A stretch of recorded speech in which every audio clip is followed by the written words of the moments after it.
উত্তপ্ত ছাত্র রাজনীতি, শিক্ষা প্রতিষ্ঠানে দলীয়করণ সহ্য করবে না বিএনপি। দ্বিচারিতার অভিযোগ, জামায়াতের ক্যাম্পাস নিয়ে ছাত্রদল ছাত্র শিবিরের পাল্টাপাল্টি। ফ্যাসিবাদ ও আধিপত্য মেনে নেবে না জামায়াত, গণভোটের রায় বাস্তবায়নে রাজপথে থাকার ঘোষণা। জুলাই সনদ নিয়ে সংসদের সমাধান খুঁজছে বিএনপি, অরাজকতা হলে ছাড় নেই। হামের প্রাদুর্ভাবের মধ্যে পোলিও, যক্ষ্মা সহ ৬ ধরনের টিকা সংকট, ঝুঁকিতে লাখ লাখ শিশু। মানতে নারাজ স্বাস্থ্য অধিদপ্তর, নির্মূল হওয়ার রোগ ফিরে আসার শঙ্কা বিশেষজ্ঞের। যুক্তরাষ্ট্রে নিখোঁজ 2 বাংলাদেশের পিএইচডি শিক্ষার্থীর মধ্যে জামিল লিমনের লাশ উদ্ধার। খুনি সন্দেহে রুমমেট গ্রেফতার, এখনও হদিশ মেলেনি নাহিদা বৃষ্টির। এবং ইসলামাবাদে ইরানের পররাষ্ট্রমন্ত্রী যাচ্ছেন মার্কিন দূত। আপাতত হচ্ছে না সরাসরি আলোচনা, দুপক্ষের সঙ্গে আলাদা বৈঠকে বার্তা আদান প্রদানের দায়িত্বে পাকিস্তান।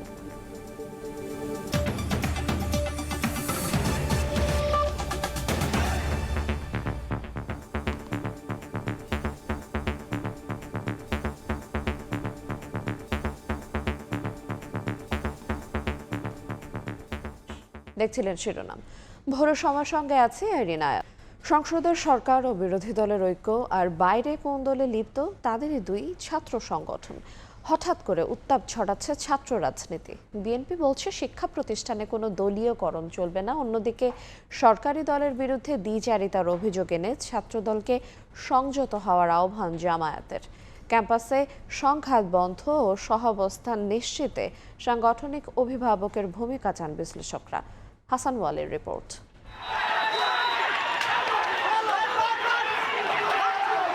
দেয়াল লিখন কেন্দ্র করে চট্টগ্রামে সরকারি সিটি কলেজ ছাত্রদল ও শিবিরের সংঘর্ষের জেরে ছাত্র রাজনীতিতে ছড়িয়ে পড়েছে উত্তাপ। একই ঘটনাকে কেন্দ্র করে পাবনা ও সবশেষ বৃহস্পতিবার রাতে ফেসবুকে ফটোকার্ড নিয়ে ঢাকা বিশ্ববিদ্যালয়ে 2 সংগঠনের নেতাকর্মীদের মাঝে দেখা দেয় উত্তেজনা। রাজপথে যখন ছাত্র সংগঠনগুলোর মারমুখী অবস্থান, ঠিক তখনই সংসদে জ্বালানি সংকট নিরসনে অভূতপূর্ব ঐক্য মূলদল বিএনপি জামায়াতের।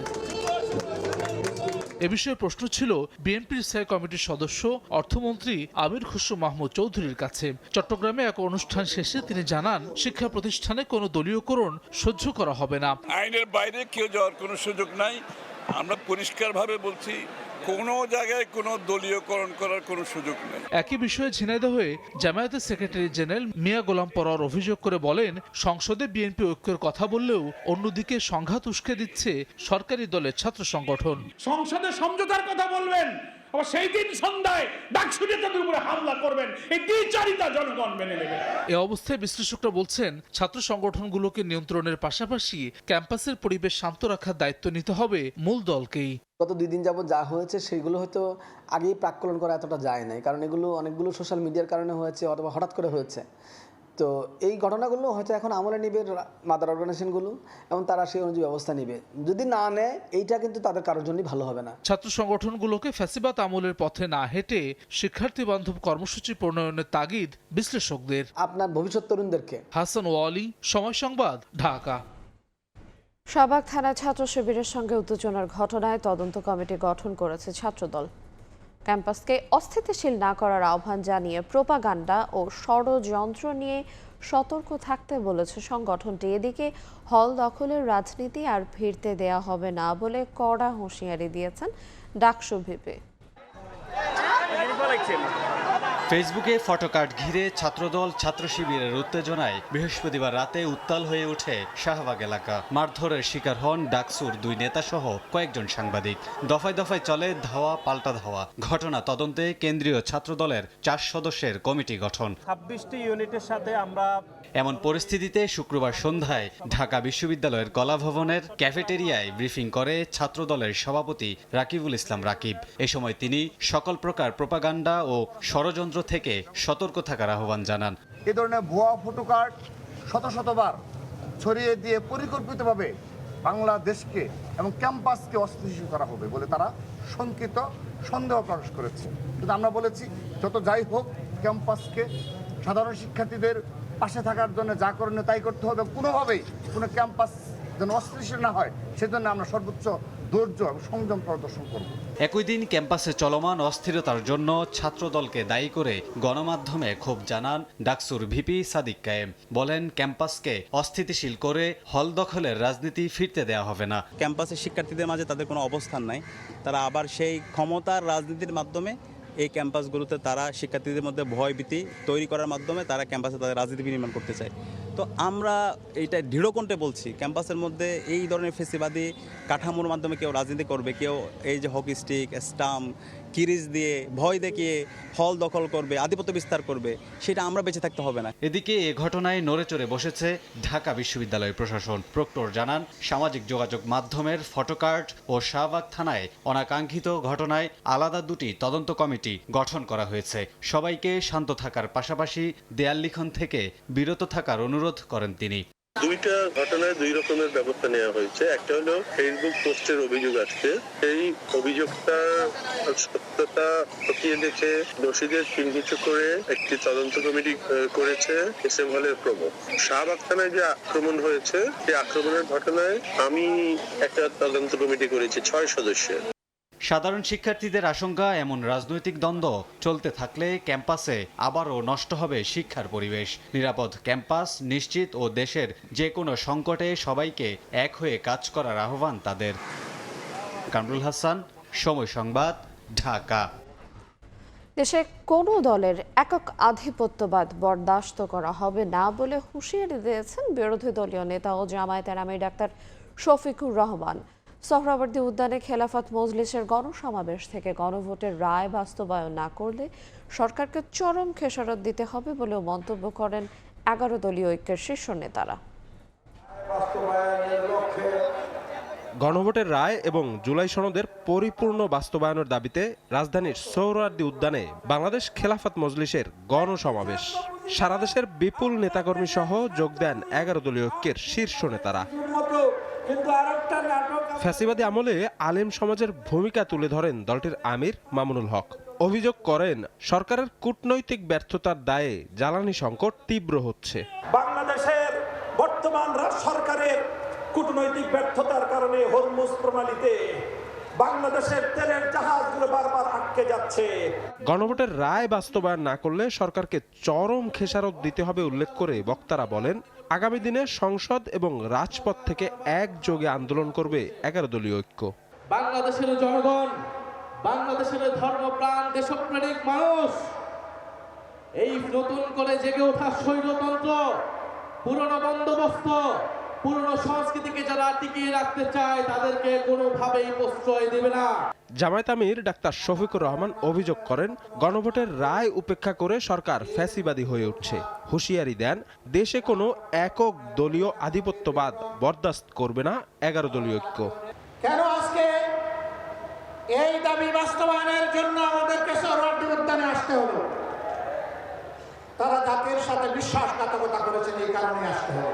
এই রায় বাস্তবায়ন না হওয়া পর্যন্ত আমাদের আন্দোলনে আমরা কোনো ধরনের বিশ্রাম নেব। সমাবেশ থেকে গণভোটের রায় বাস্তবায়নে দেশব্যাপী 90 দিনের কর্মসূচি ঘোষণা করে বাংলাদেশ খেলাফত মজলিস। শফিক মুন্সি, সময় সংবাদ, ঢাকা।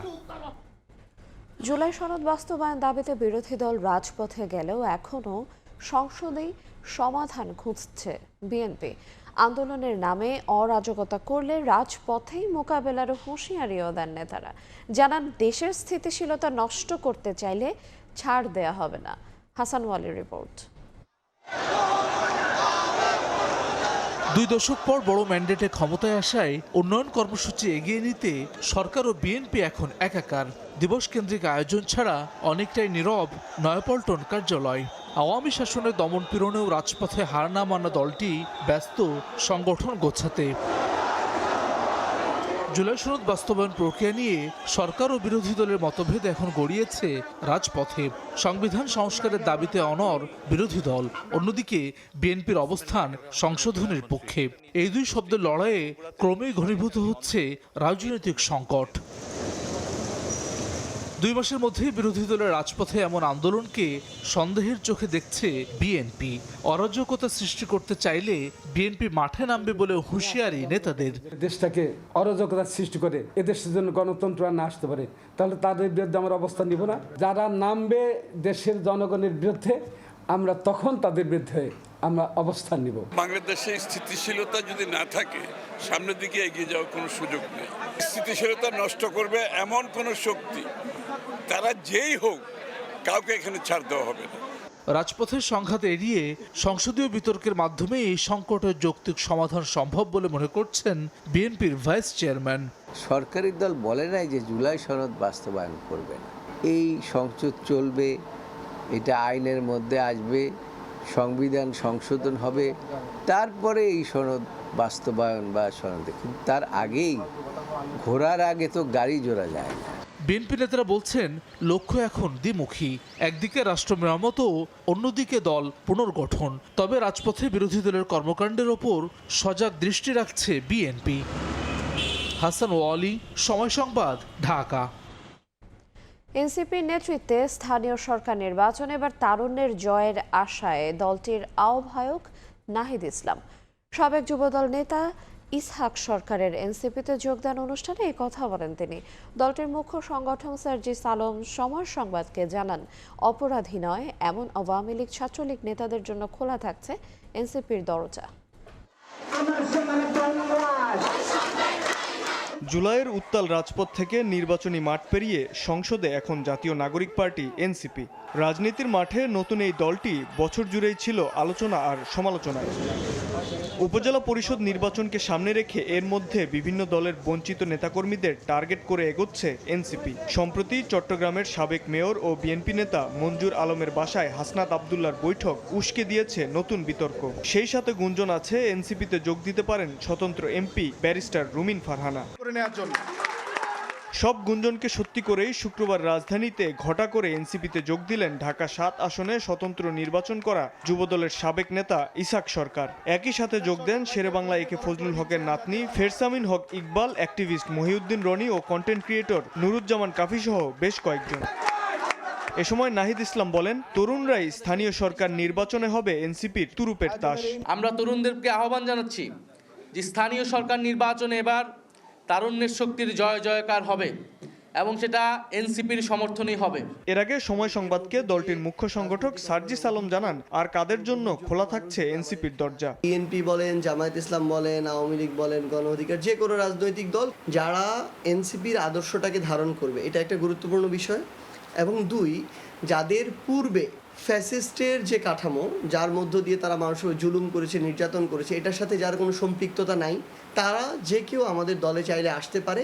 দলের মধ্যমপন্থা ও ভবিষ্যৎ সম্ভাবনার কারণেই বিভিন্ন প্ল্যাটফর্ম থেকে সম্প্রতি অনেক সদস্যই এনসিপিতে যোগদান করছেন বলে মনে করেন দলের এই শীর্ষ নেতা।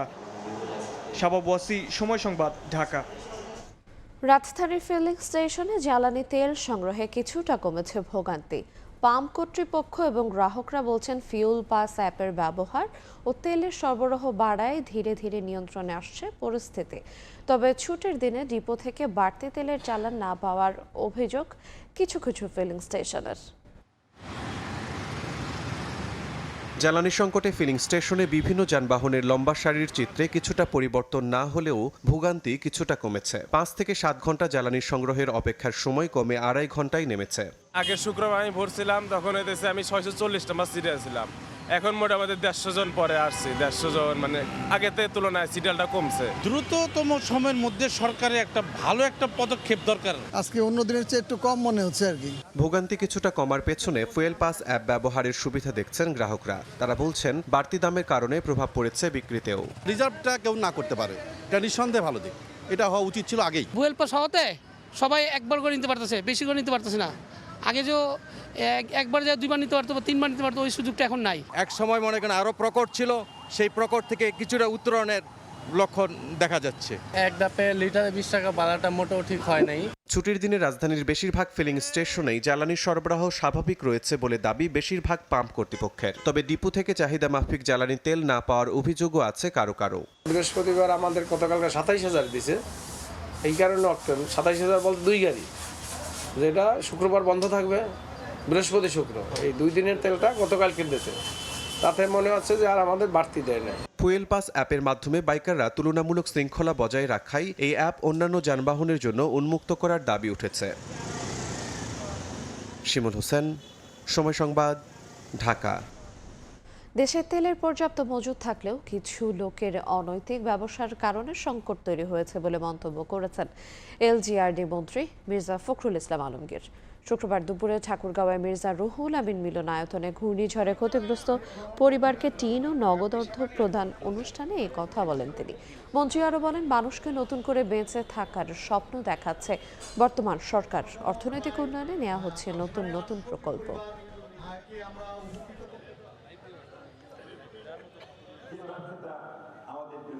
সমস্যাটা তেল কমের জন্য নয়, সরবরাহ কমের জন্য নয়, এই সব সমস্যাটা কিছুটা হচ্ছে তৈরি করা। দুঃখজনকভাবে কিছু মানুষ এখানে একটা অনৈতিক ব্যবসা শুরু করেছে। আমি ডিসি সাহেবকে বলেছি, আমার ওনারা নিয়ম করেছেন, এটার দিকে আরো নজর দিতে হবে। কেউ যেন কোনোভাবেই তেল বিক্রি করে ফায়দা না করতে পারে, তার জন্য ব্যবস্থা করতে হবে। বিদ্যুৎ উৎপাদন স্বাভাবিক রাখতে তেল ও গ্যাসের মজুদ বাড়ানো হচ্ছে বলে জানিয়েছেন বাণিজ্যমন্ত্রী খন্দকার আব্দুল মুক্তাদির। শুক্রবার সকালে সিলেটের বাসিয়াখাল পরিদর্শন করে তিনি আরও বলেন, আন্তর্জাতিক বাজারে উচ্চ মূল্যে জ্বালানি কিনতে হলেও এর পুরো চাপ ভোক্তাদের ওপর পড়তে দেবে না সরকার। আমরা তেলেও আমদানি নির্ভর, গ্যাসেও এখন আমদানি নির্ভর, কিন্তু এটির জন্য বড় কোনো সাস্টেইনেবল স্টোরেজ তৈরির উদ্যোগ আমরা নেই। এই সরকার এই অব্যবস্থাপনা, এই অরাজকতা বা বিভিন্ন বৈশ্বিক পরিস্থিতির কারণে যে সারা দেশ জিম্মি হয়ে পড়ে, এই জিম্মি দশা থেকে দেশকে মুক্ত করার জন্য জ্বালানি মন্ত্রণালয় অগ্রাধিকার ভিত্তিতে ইনশাল্লাহ স্টোরেজ ফ্যাসিলিটি নির্মাণের উদ্যোগ নেবে। তড়িঘড়ি টিকা এনে হাম পরিস্থিতি সামাল দেয়া গেলেও 6টি রোগের টিকার সংকটে বাংলাদেশ। সময় সংবাদের অনুসন্ধান বলছে, রাজশাহী বিভাগের 8 জেলার বেশিরভাগই মজুদ শেষ। চট্টগ্রাম, রংপুর, খুলনা ও বরিশালের সংকট আছে একসঙ্গে 5 রোগের টিকা পেন্টাভ্যালেন্টের। বিশেষজ্ঞ বলছেন, টিকা সংকটের প্রাদুর্ভাব বাড়তে পারে নির্মূল হওয়া অন্যান্য রোগেরও। সহকর্মীদের সঙ্গে নিয়ে আরও জানাচ্ছেন মনির হোসাইন।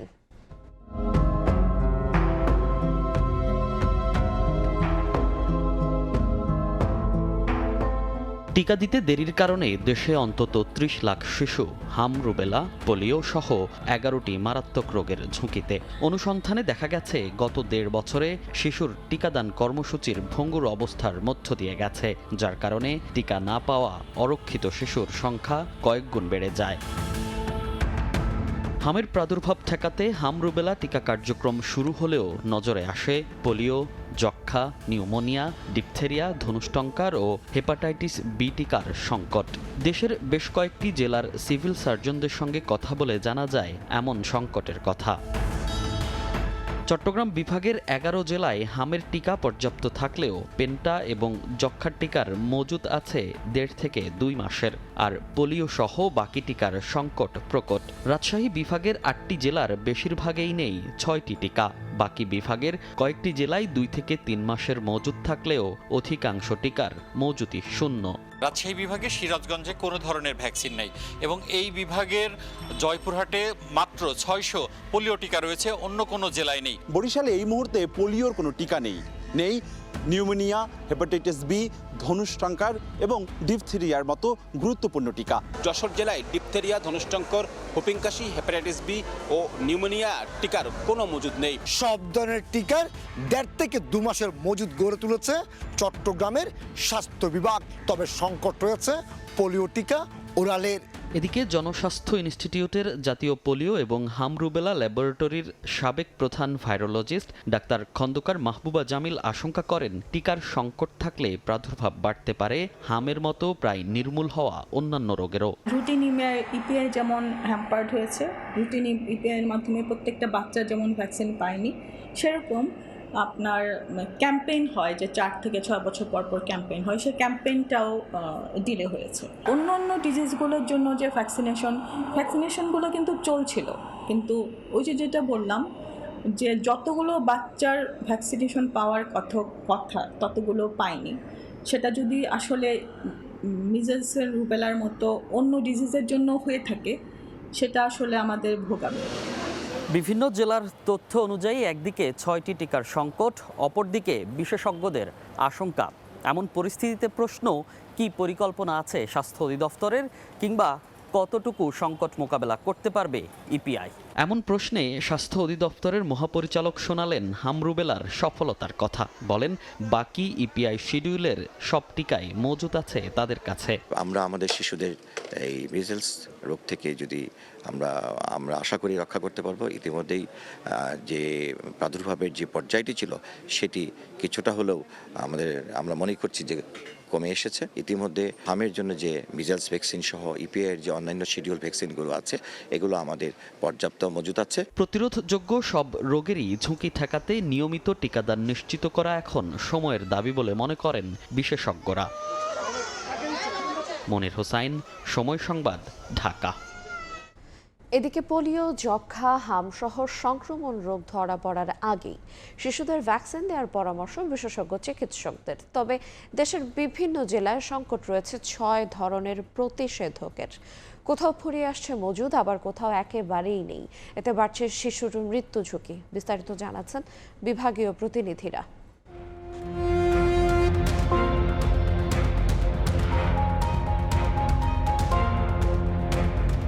রাজশাহী বিভাগে সিরাজগঞ্জে কোনো ধরনের ভ্যাকসিন নেই এবং এই বিভাগের জয়পুরহাটে মাত্র 600 পোলিও টিকা রয়েছে, অন্য কোনো জেলায় নেই।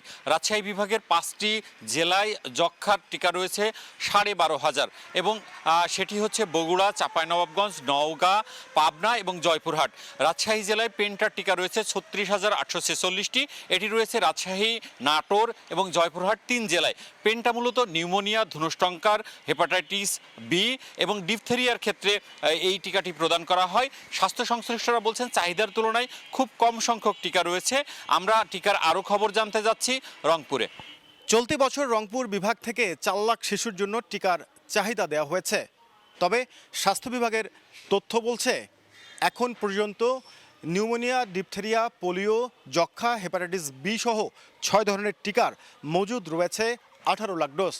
শুধুমাত্র ওরাল পোলিও এবং যক্ষ্মার টিকার পর্যাপ্ত মজুদ থাকলেও বাকি সবগুলো টিকার মজুদ রয়েছে মাত্র 2 থেকে 3 মাসের।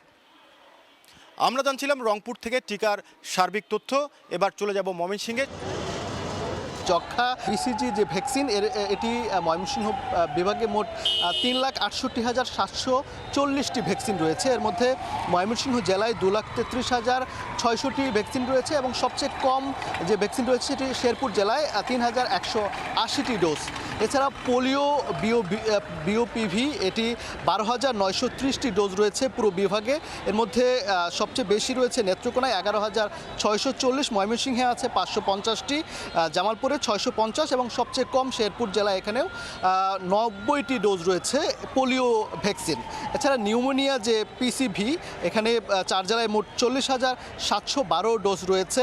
এর মধ্যে ময়মনসিংহে 2,052, নেত্রকোনায় 14,456, জামালপুরে 12,432 এবং শেরপুরে আছে কিন্তু 11,772টি। আমরা হেপাটাইটিস বি এবং ডিপথেরিয়া যে পেন্টা ভ্যাকসিন রয়েছে এটি ময়মনসিংহ বিভাগের 4 জেলায় 84,524টি ডোজ রয়েছে। সব মিলিয়ে আমরা যে তথ্যটি বা পরিসংখ্যান পেয়েছি এতে বলা যায় যে এইসব ভ্যাকসিনের কোনো ধরনের সংকট নেই। এই ছিল ময়মনসিংহ থেকে ভ্যাকসিন নিয়ে আমার কাছে থাকা সবশেষ খবর। সিলেট জেলার civil surgeon doctor Mohammad Nasiruddin আমাদের জানিয়েছেন সিলেট জেলায় হামের প্রাদুর্ভাব একটু বেশি হলেও বাকি রোগগুলোর প্রাদুর্ভাব তেমন নেই।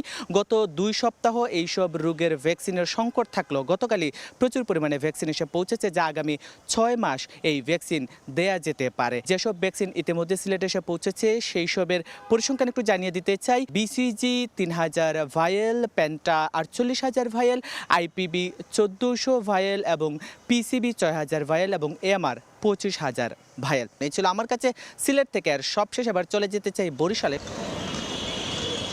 জেলা সিভিল সার্জন জানিয়েছে বরিশালে এই মুহূর্তে পোলিওর কোনো টিকা নেই নিউমোনিয়া, হেপাটাইটিস বি, ধনুষ্টঙ্কার এবং ডিপথেরিয়ার মতো গুরুত্বপূর্ণ টিকা। যক্ষ্মার টিকা আছে, তবে সেই টিকা দেবার জন্য সিরিঞ্জ নেই। যক্ষ্মার জন্য 150 এম্বুল রয়েছে, যা দিয়ে 3,000 শিশুকে টিকা দেওয়া সম্ভব, কিন্তু সিরিঞ্জের অভাবে সেই যক্ষ্মার টিকা দেওয়া যাচ্ছে না। আর হাম রুবেলার 4000 টিকা মজুদ রয়েছে। বরিশাল থেকে আমার কাছে ছিল এই খবর। আমি এখন যেতে চাই খুলনায়। খুলনা বিভাগের টিকা পরিস্থিতিতে সবচেয়ে বেশি সংকটাপন্ন জেলা হিসেবে উঠে এসেছে যশোর ও কুষ্টিয়ার নাম। বাগেরহাটেও পরিস্থিতি উদ্বেগজনক। স্বাস্থ্য বিভাগের তথ্য বিশ্লেষণে দেখা যায় যশোর জেলায় ডিপথেরিয়া, ধনুষ্টঙ্কর, হুপিংকাশি, হেপাটাইটিস বি ও নিউমোনিয়া টিকার কোনো মজুদ নেই। পাশাপাশি যক্ষ্মা, পোলিও, হাম রুবেলা ও টিটেনাস সহ প্রায় সব টিকাতেই মজুদ খুবই কম। কুষ্টিয়ার অবস্থাও নাজুক। নিউমোনিয়া টিকা একেবারেই নেই এই জেলায়। পোলিও টিকা হাতে গোনা আর অন্যান্য গুরুত্বপূর্ণ টিকাও সীমিত। এদিকে খুলনা সিটি কর্পোরেশন এলাকায় পোলিও টিকার স্বল্পতা নতুন করে চাপ তৈরি করেছে। স্বাস্থ্য বিভাগ জানিয়েছে সংকটাপন্ন জেলাগুলো চিহ্নিত করে টিকা সরবরাহ বাড়ানোর উদ্যোগ নেওয়া হয়েছে। সংকট কাটিয়ে অবশেষে সব ধরনের টিকার 1.5 থেকে 2 মাসের মজুদ গড়ে তুলেছে চট্টগ্রামের স্বাস্থ্য বিভাগ। তবে সংকট রয়েছে পোলিও টিকা ওরালের। পর্যাপ্ত টিকা নেই, এটি চট্টগ্রাম সিটি কর্পোরেশন কিংবা জেলায়। তবে সংগ্রহের চেষ্টা চলছে বলে জানিয়েছেন স্বাস্থ্য বিভাগের কর্মকর্তারা। এই ছিল চট্টগ্রাম থেকে টিকার সর্বশেষ তথ্য। ভোরের সময় আরো থাকছে। এতদিন যদি পানির সমস্যা থাকে আর কিভাবে চলে পানি বাবা? কতবার আপনি বাইরে দিয়ে কিনে খাবেন? ওয়াসা 400 টাকার যে ট্যাঙ্কটা, ওইটা আমাদের 800-1200 করে নিয়ে আসা লাগছে। তীব্র গরমে পানির জন্য হাহাকার। 20 দিন ধরে গোসল খাওয়া নিয়ে বিপাকে মিরপুরবাসী। ভূগর্ভস্থ স্তর নেমে যাওয়ার সংকট বলছে ওয়াসা। চাহিদা মেটাতে দরকার আরও হাতে নির্মমভাবে নিহত হয়েছেন যুক্তরাষ্ট্রের সাউথ ফ্লোরিডা বিশ্ববিদ্যালয়ের পিএইচডি শিক্ষার্থী বাংলাদেশি জামিল আহমেদ লিমন। শুক্রবার সকালে তার মরদেহ উদ্ধার করে স্থানীয় পুলিশ। এখনও হদিশ মেলেনি অপর বাংলাদেশি পিএইচডি শিক্ষার্থী নাহিদা সুলতানা বৃষ্টির। 10 দিন আগে ফ্লোরিডার ট্যাম্পা থেকে নিখোঁজ হন তারা। জামিল হত্যায় জড়িত সন্দেহে তার রুমমেট হিসাম আবু ঘোরবেহকে গ্রেফতার করেছে পুলিশ। ফ্লোরিডা থেকে হাসানুজ্জামান সাকির রিপোর্টে থাকছে বিস্তারিত। যুক্তরাষ্ট্রে 10 দিন ধরে নিখোঁজ 2 বাংলাদেশি শিক্ষার্থীর একজন 27 বছরের জামিল আহমেদ লিমনের মরদেহ উদ্ধার করেছে পুলিশ। তবে হদিস মেলেনি একই বয়সের নাহিদা সুলতানা বৃষ্টির। তার খোঁজে কাজ করছে পুলিশ ও গোয়েন্দা সংস্থার একাধিক ইউনিট। দুজনই university of south Florida USF এর পিএইচডি শিক্ষার্থী। স্থানীয় সময় শুক্রবার সকালে হাওয়ার্ড ফ্র্যাঙ্কল্যান্ড সেতু এলাকা থেকে জামিলের মরদেহ উদ্ধার করে পুলিশ। এই ঘটনায় জড়িত সন্দেহে 26 বছরের হিসাম আবু ঘোরবেহকে গ্রেফতার করে হিলসবরো কাউন্টি পুলিশ। তিনি জামিলের রুমমেট, তবে ইউএসএফ এর শিক্ষার্থী নন। তার বিরুদ্ধে হত্যার অভিযোগ এনেছে police. The human remains that we were discovered this morning was one body, and that has been positively identified to Zamil. We are still actively searching for Nahida. The suspect initially, when we made initial contact, was talking. Yesterday we re-interviewed the suspect. He did talk, and then he ended the interview. Right now, currently, he is at our Criminal Investigations Division speaking with detectives. FBI বিশ্ববিদ্যালয় কর্তৃপক্ষ ও তদন্তকারী পুলিশের সঙ্গে নিয়মিত যোগাযোগ রাখছে বাংলাদেশ দূতাবাস। Press minister গোলাম মুর্তজা জানান, জামিলের মরদেহ বাংলাদেশে নিতে চায় তার পরিবার। এজন্য দূতাবাসকে নির্দেশনা দিয়েছেন প্রবাসী কল্যাণ প্রতিমন্ত্রী। কনসুলেট অফিস থেকে প্রতিনিয়ত বিশ্ববিদ্যালয় কর্তৃপক্ষের সঙ্গে যোগাযোগ রক্ষা করা হচ্ছে, তদন্তকারী পুলিশের সঙ্গে যোগাযোগ রক্ষা করা হচ্ছে। জামিলের মরদেহ দেশে নেওয়ার ক্ষেত্রে আমার নিজের সঙ্গেই কথা হয়েছে প্রবাসী কল্যাণ প্রতিমন্ত্রী নুরুল হক নূরের সঙ্গে।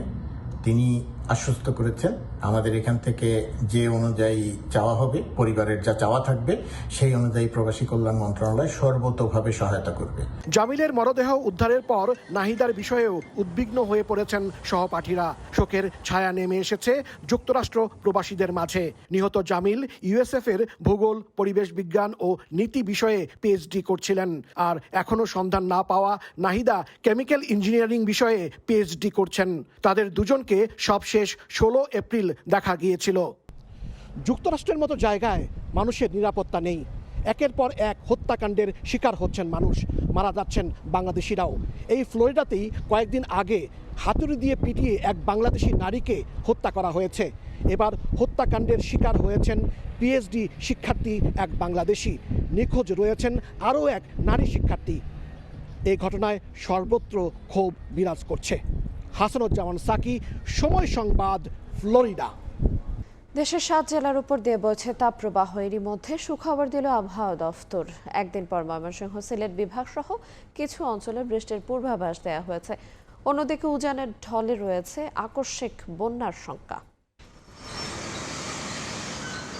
বৈশাখের রুদ্ররূপ দেখাচ্ছে প্রকৃতি। তাপমাত্রার পারদ ঊর্ধ্বমুখী, কাঠফাটা রোদ আর ভ্যাপসা গরমে নাজেহাল জনজীবন। রাজধানী সহ দেশ জুড়েই বইছে তীব্র তাপপ্রবাহ।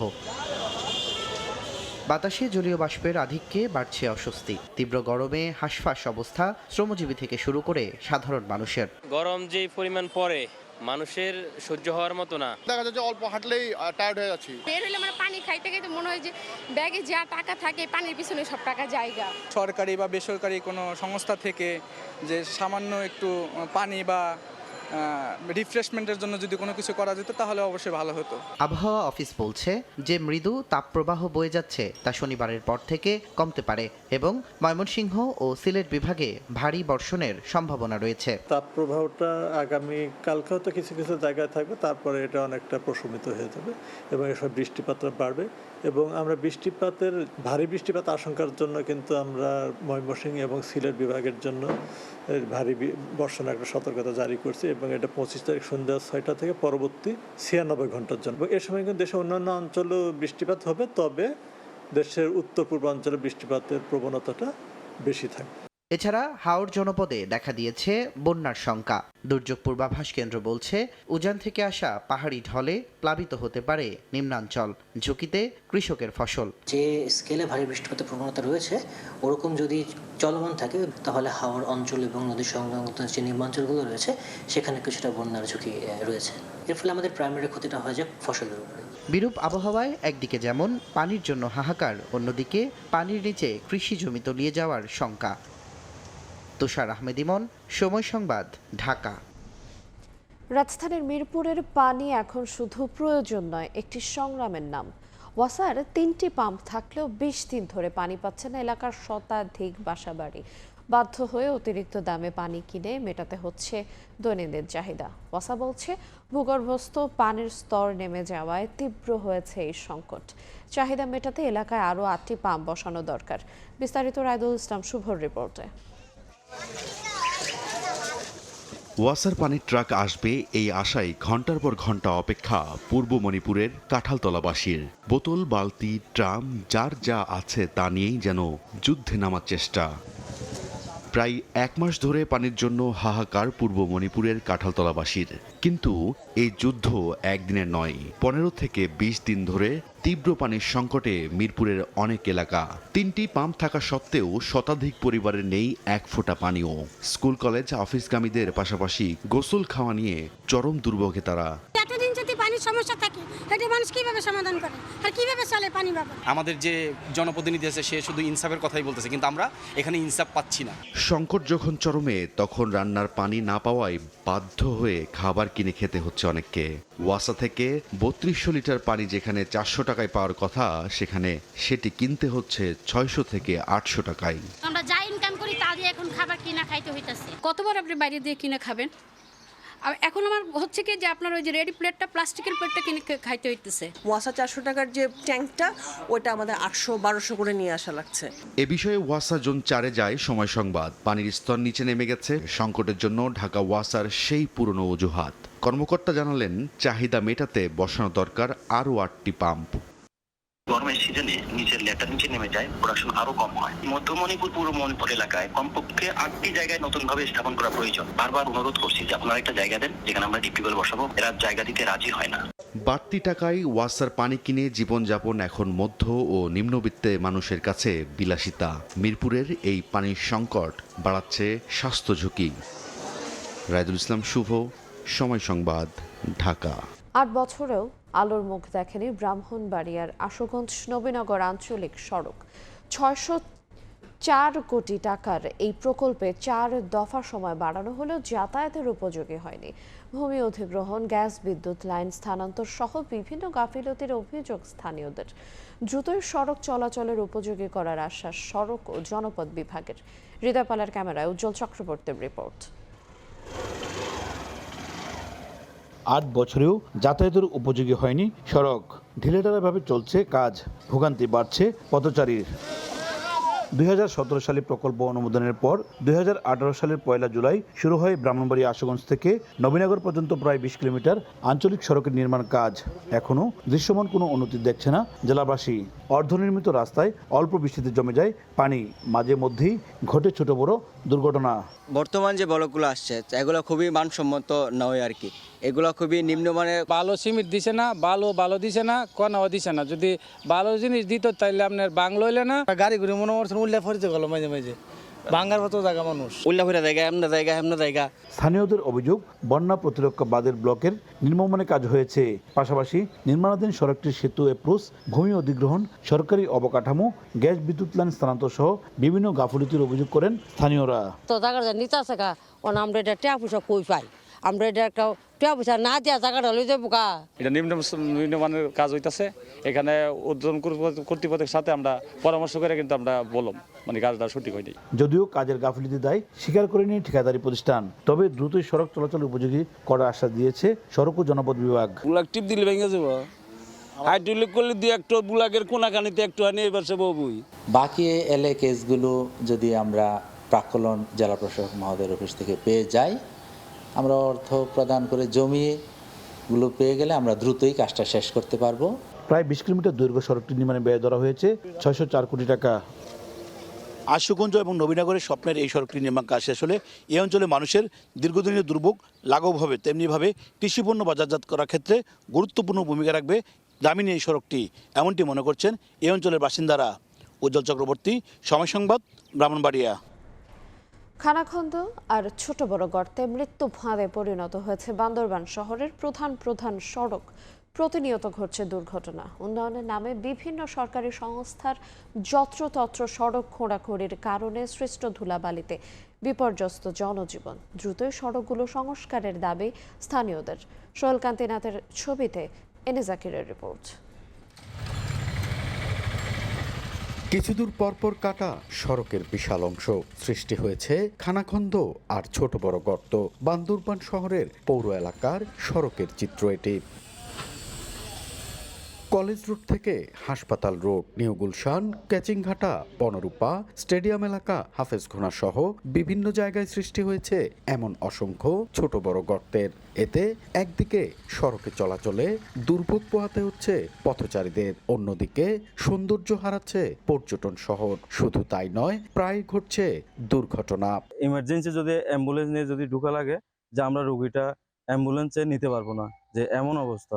আমরা অনেক সময় মোটরসাইকেলে যাতায়াত করতে পারি না, আর এখানে রাস্তাঘাটে প্রায়শই সবসময় পানি জমে থাকে। জরুরি ভিত্তিতে যেখানে যাওয়ার কথা ওই জায়গায় আমরা ঠিকমতো পৌঁছতে পারি না। রাস্তাটা যাতে দ্রুত মেরামত করে জনগণের সুবিধা হয়, এটাই পৌরসভার কাছে আমাদের কাম্য। উন্নয়ন কাজের অজুহাতে বিভিন্ন সরকারি সংস্থার যত্রতত্র খোঁড়াখুঁড়ির কারণে সড়কে সৃষ্টি হয়েছে এমন বেহাল দশা। দীর্ঘদিন ধরে এসব কাজ চললেও নেই সংস্কারের কোনো উদ্যোগ। তবে দ্রুত সময়ের মধ্যে পৌর এলাকার সড়ক সংস্কারের কথা জানান পৌর প্রশাসক। বান্দরবান পৌরসভার বেশ কয়েকটি রাস্তা কিন্তু আমাদের নতুন করে কার্পেটিং হবে, ব্লক হবে, সেগুলো খুব দ্রুতই টেন্ডারে যাবে। টেন্ডারে গেলে আমরা রাস্তাগুলোর কাজ শুরু করতে পারবো। তো নতুনভাবে কার্পেটিং এবং ব্লক বসবে। সরকারি তথ্য মতে উন্নয়ন কাজের কারণে পৌর এলাকার প্রায় 5 কিলোমিটারের বেশি সড়ক ক্ষতিগ্রস্ত হয়েছে। এন.এ. জাকির, সময় সংবাদ, বান্দরবান। এদিকে সংযোগ সড়কের অভাবে বেহাল অবস্থায় পড়ে আছে নোয়াখালীর সোনাইমুড়ি উপজেলার বদরা এলাকার সেতু। ঝুঁকি নিয়ে চলাচল করতে প্রায় দুর্ঘটনার শিকার হচ্ছেন পথচারীরা। স্থানীয়দের অভিযোগ, দায়িত্বশীলদের অনিয়মের কারণে সেতুটি ব্যবহার উপযোগী হয়নি।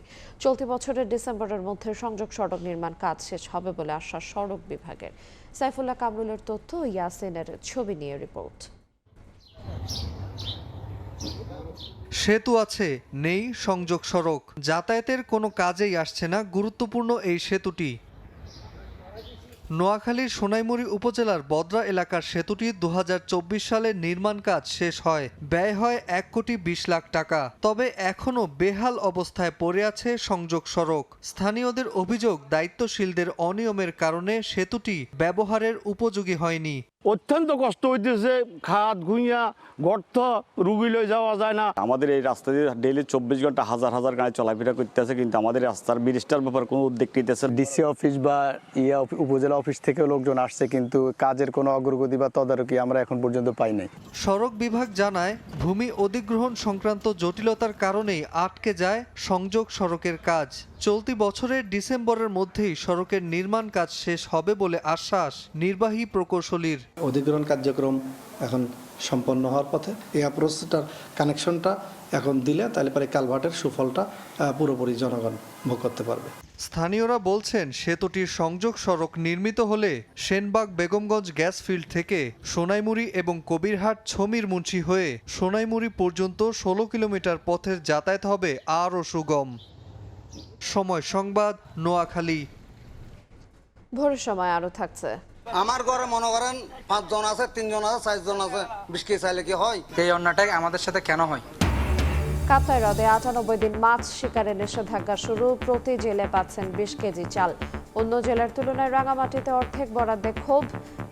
মাত্র 6টি কন্টেইনার হ্যান্ডলিংয়ের মাধ্যমে বিশ্ব বাণিজ্যে প্রবেশ করে নানামুখী সংকটের মধ্যেও 50 বছরেই দেশের অর্থনীতির প্রধান চালিকা শক্তি হয়ে উঠেছে চট্টগ্রাম বন্দর।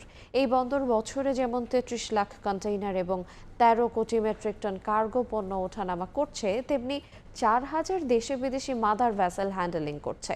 তারপরও জাহাজ বার্থিংয়ে পুরাতন আমলের জেটি এবং শেডের অপ্রতুলতার পাশাপাশি প্রয়োজনীয় যন্ত্রপাতির অভাবে ভুগছে এই বন্দর। শাখাটিপুর ক্যামেরায় আরও জানাচ্ছেন কমল দে।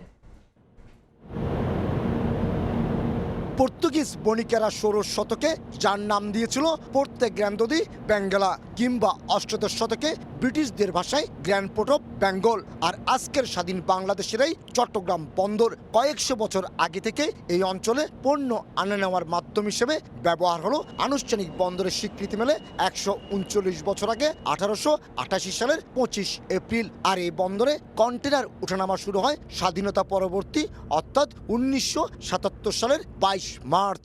পণ্য আমদানি রপ্তানি হয় তার 93% সমুদ্র পথে আসছে এবং কন্টেনারের যে সমস্ত কার্গো আসছে তার প্রায় 98% বাংলাদেশের এই চট্টগ্রাম বন্দরের মাধ্যমে আমরা আনা নেওয়া করছি। চট্টগ্রাম কাস্টম হাউজের তথ্য অনুযায়ী সাম্প্রতিক বছরগুলিতে চট্টগ্রাম বন্দর দিয়েই 4 থেকে 5 লাখ কোটি টাকা মূল্যের পণ্য আনা নেওয়া হচ্ছে, যার মাধ্যমে রাজস্ব আদায় হচ্ছে বছরে 75 থেকে 80 হাজার কোটি টাকা। শিল্পের কাঁচামাল, খাদ্যপণ্য, জ্বালানি আমদানির পাশাপাশি তৈরি পোশাক রয়েছে রপ্তানির শীর্ষ তালিকায়। তারপরও জাহাজের সময়ক্ষেপণ সহ নানামুখী সংকটে রয়েছে এই বন্দর। কুইক সার্ভিস দেওয়া, টার্ন অ্যারাউন্ড টাইমটা কমানো। এখন আমরা অ্যাভারেজে যখন স্বাভাবিক অবস্থা থাকে 2-3 দিন সময় লেগে যায়, কিন্তু উন্নত বিশ্বের বড় বড় বন্দরগুলিতে দিনে দিনে মাল খালাস হচ্ছে। 2-4 দিন 5 দিন যদি বন্দর বন্ধ থাকে, এই বন্দরটাকে কিভাবে আমরা সমন্বয় করব, এরকম একটা কিছু থাকা উচিত। তৈরি পোশাক রপ্তানিকে দেশের অন্যতম বৈদেশিক আয়ের ক্ষেত্র রূপান্তরে গুরুত্বপূর্ণ ভূমিকা রেখেছে চট্টগ্রাম বন্দর। অর্থাৎ তৈরি পোশাক খাতের রপ্তানির শতভাগ সম্পন্ন হয় এখানে। বছরে যার আর্থিক পরিমাণ অন্তত $40 বিলিয়ন মার্কিন। বন্দর ব্যবহারের ক্ষেত্রে এই সেক্টর নানামুখী সংকটে বলে দাবি বিজিএমই এর। মধ্যে 100 বছরের পুরনো একটা বন্দর, সেই ক্ষেত্রে আমরা মনে হয় একটু পিছিয়ে আছি। ওয়ান স্টপ সার্ভিস যদি চালু করতে পারে এই বন্দর সক্ষমতা অনেক বেড়ে যাবে। অবশ্য চট্টগ্রাম বন্দরের জেনারেল কার্গোবাদ জিসিবি দিয়ে কন্টেনার কিংবা কার্গো হ্যান্ডেলিং শুরু হলো। পরবর্তীতে আসে চিটং কন্টেনার টার্মিনাল সিসিটি এবং নিউমুরিং কন্টেনার টার্মিনাল এনসিটি। আর চট্টগ্রাম বন্দরের 18টি অত্যাধুনিক ক্যান্টিকেনের সবগুলি সংযোজন হয়েছে সিসিটি এবং এনসিটিতে, কিন্তু অবহেলিত রয়ে গেছে সেই জিসিবি। ছোটখাটো অনেক বিষয় আছে যেগুলি অনেক আধুনিকায়নের অনেক স্কোপ আছে, কিন্তু সেগুলি হচ্ছে না। বেশি পরিমাণ শেড দরকার, ইয়ার্ডগুলিকে আরো সুন্দরভাবে সুবিন্যস্ত করতে হবে। ব্রিটিশ ম্যাগাজিন লয়েড লিস্ট অনুযায়ী বিশ্বের ব্যস্ততম 100 বন্দরের মধ্যে চট্টগ্রাম বন্দরের অবস্থান 68তম। কন্টেনার এবং কার্গো হ্যান্ডেলিংও জাহাজ বেরিয়ে চট্টগ্রাম বন্দরের নিজস্ব আয় বছরে অন্তত 5,000 কোটি টাকার বেশি। কমল দে, সময় সংবাদ, চট্টগ্রাম। দখলের কবলে পড়ে সরু ড্রেনে পরিণত হয়েছে একসময় প্রশস্ত খাল। এতে বর্জ্য পানি নিষ্কাশন বিপাকে পড়েছেন কাঠপুর বিসিক শিল্পনগরের উদ্যোক্তারা। বর্ষায় ময়লা উপচে পড়ায় বিরক্ত স্থানীয়রা। ভোগান্তির কথা প্রশাসনকে জানালে তা সীমাবদ্ধ থেকেছে সরেজমিন পরিদর্শনেই। এই অবস্থায় সমস্যা সমাধানে কয়েকটি মন্ত্রণালয়কে কাজ করার তাগিদ বিসিকের। অন্তরা সেনের রিপোর্ট।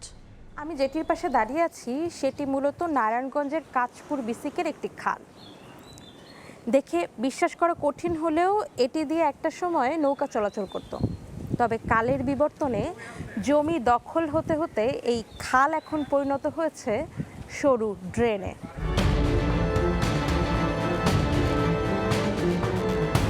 এই খালকে কেন্দ্র করেই 1992 সালে 25 একর জমির ওপর গড়ে তোলা হয় 136টি প্লটের নারায়ণগঞ্জের কাঁচপুর বিসিক শিল্পনগরী। 127টি শিল্প ইউনিটের মধ্যে বর্তমানে সচল রয়েছে 123টি। তবে খালের রুগ্ন দশায় মাঝে মধ্যেই উপচে পড়ে ময়লা পানি, যা বর্ষাকালে বেশি বিপাকে ফেলে স্থানীয়দের।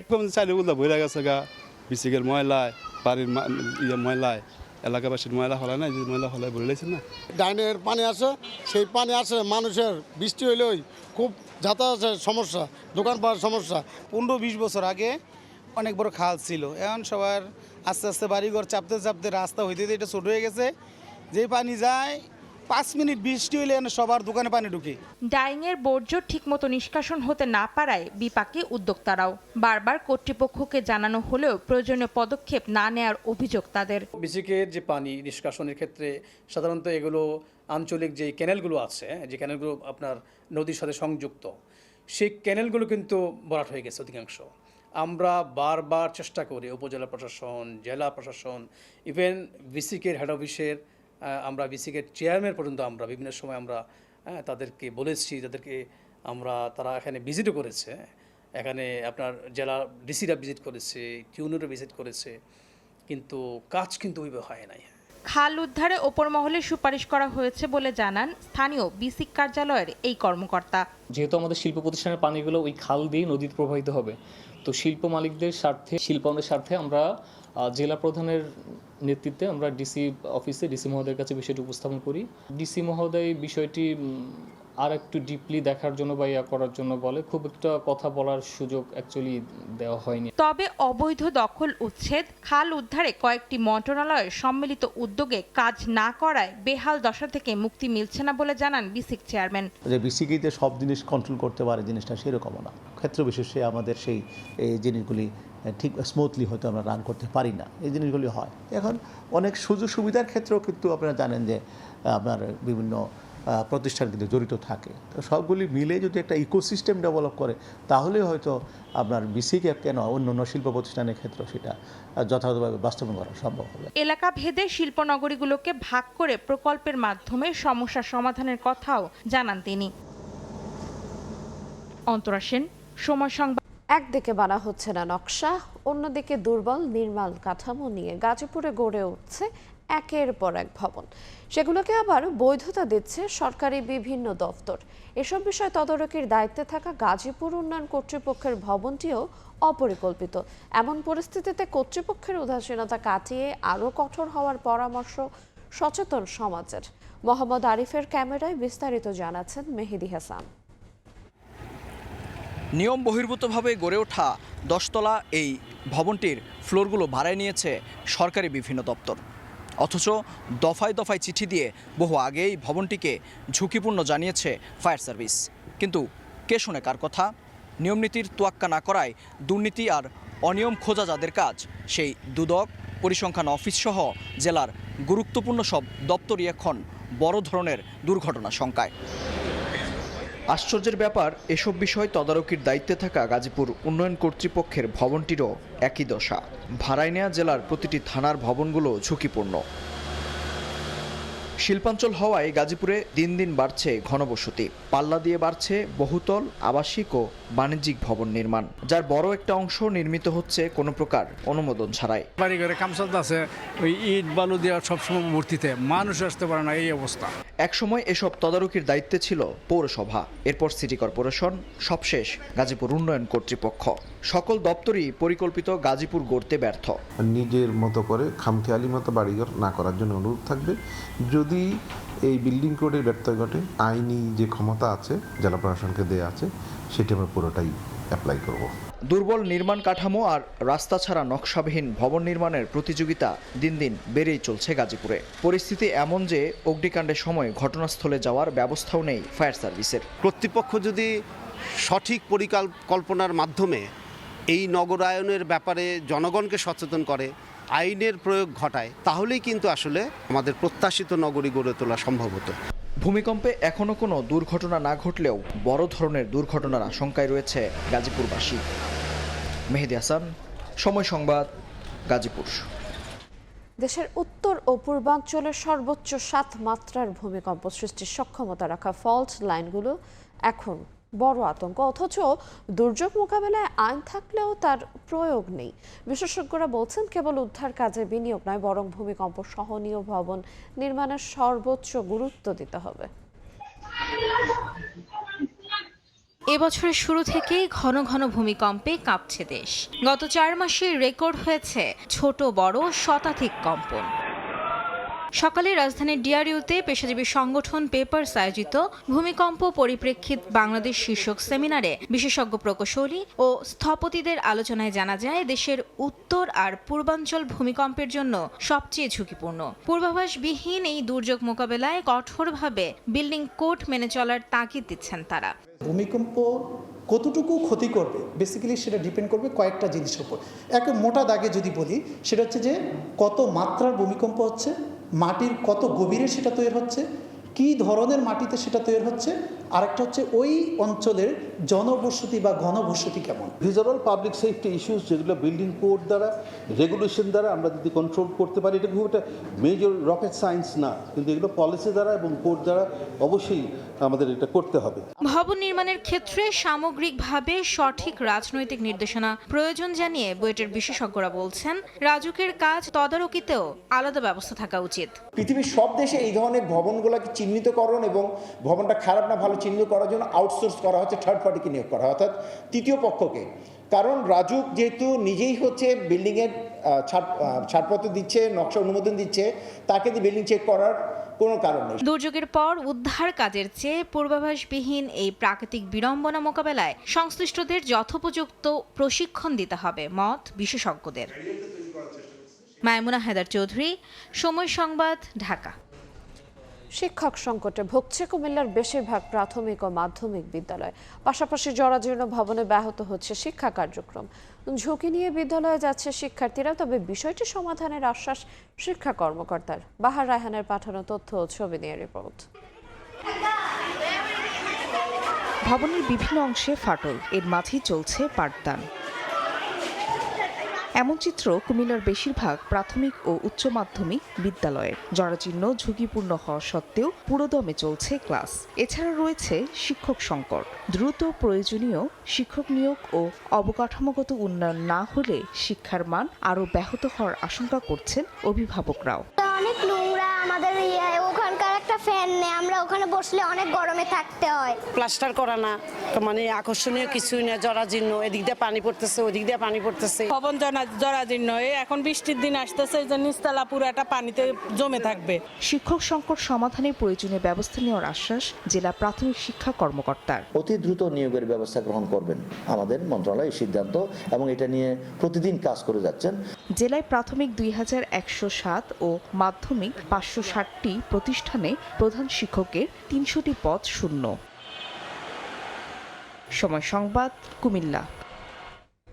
ভোরের সময় ছিল আমার কাছে। পরবর্তী সংবাদগুলো জানাতে যুক্ত হবেন সহকর্মী মালিহা সুহরাওয়ার্দী। ধন্যবাদ আইরিন। পরবর্তী সংবাদগুলো জানাবো আমি মালিহা সুহরাওয়ার্দী। দেখছেন ভোরের সময়, সঙ্গেই থাকুন। ভোরের সময়। কাপ্তাই হ্রদে মাছ শিকারে নিষেধাজ্ঞা শুরু হয়েছে। 24 এপ্রিল মধ্যরাত থেকে শুরু হওয়া এই নিষেধাজ্ঞা চলবে 31 জুলাই পর্যন্ত। জেলেদের দাবি, 98 দিনের নিষেধাজ্ঞা চলাকালে মাত্র 20 কেজি করে চাল দেয়া হয়। কদিন পরই খাদ্য অভাবে শুরু হয় জেলেদের হাহাকার। তবে বিষয়টি সংশ্লিষ্ট দফতরে অবগত করা হয়েছে বলে দাবি জেলা প্রশাসকের।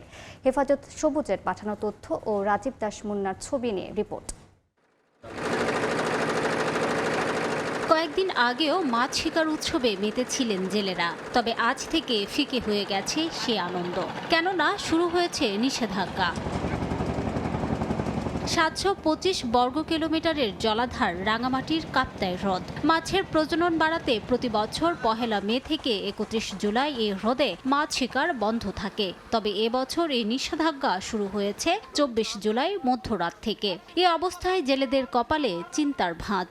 তাদের দাবি, দেশের বিভিন্ন অঞ্চলে জেলেদের জন্য 40 কেজি চাল বরাদ্দ থাকলেও রাঙামাটির জেলেদের দেয়া হয় মাত্র 20 কেজি। সারা দেশে মনে করেন বন্ধের সময় 40 কেজি করে চাল পাই, তো আমরা পাই যে বন্ধের সময় 20 কেজি করে চাল। এই অন্যটাই আমাদের সাথে কেন হয়?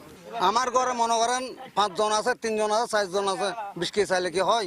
সরকারকে অনুরোধ জানাইতেছি যেন আমরা এই বরাদ্দ বাড়তি করে পাওয়া হয়। তবে বিষয়টি সংশ্লিষ্ট দপ্তরে অবগত করা হয়েছে বলে দাবি জেলা প্রশাসকের। এটা নিয়ে আমরা গত বছর লিখেছিলাম। এই প্রেক্ষিতে মৎস্য অধিদপ্তর থেকে যে উত্তরটা দেওয়া হয়েছে যে তাদের বরাদ্দ না থাকায় তারা দিতে পারছে না। তবে আমরা এবছর পুনরায় লিখেছি, তো আমি আশা করছি যে তারা এবছর হয়তো বিষয়টি সুবিবেচনা করবেন। বিষয়টিকে বৈষম্য বলে উল্লেখ করে প্রয়োজনীয় পদক্ষেপ গ্রহণের আশ্বাস পার্বত্য চট্টগ্রাম বিষয়ক মন্ত্রীর। এটা একটা বৈষম্য। সারা বাংলাদেশ যদি 40 কেজি পায় তাহলে পার্বত্য চট্টগ্রামে হবে না কেন?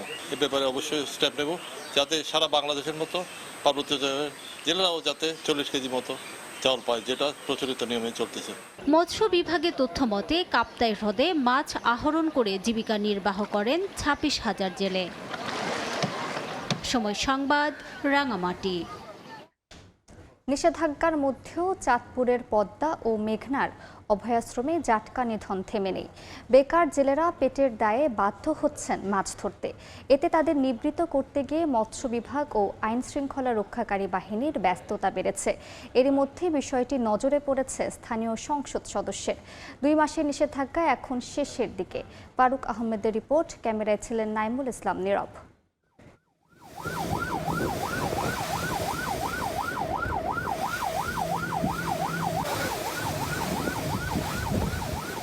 চাঁদপুরের পদ্মা ও মেঘনার অভয়াশ্রমে জাটকা নিধনের নিষেধাজ্ঞা বাস্তবায়নে একদিকে মৎস্য বিভাগ অভিযান চালাচ্ছে, অন্যদিকে সরকারি কর্মকর্তারা সরে গেলে জেলেরা মাছ ধরছেন। মৎস্য বিভাগের সঙ্গে জেলেদের এই যেন ইঁদুর বিড়াল খেলা। জাটকা সংরক্ষণে চলছে 2 মাসের নিষেধাজ্ঞা। নিষেধাজ্ঞার শেষ মুহূর্তে জাটকা রক্ষায় যোগ দিয়েছেন স্থানীয় সংসদ সদস্যও। এর মধ্যে পেটের দায়ে জেলেদের একটা অংশ জাল নিয়ে মাছ শিকার করছেন। এসব জেলের অনেকেই চাল পেয়েছেন, আবার অনেকেই পাননি। ফলে একদিকে বেকারত্ব, তার সঙ্গে সংসারের খরচ, রয়েছে ধার দেনা পরিশোধের তাড়া।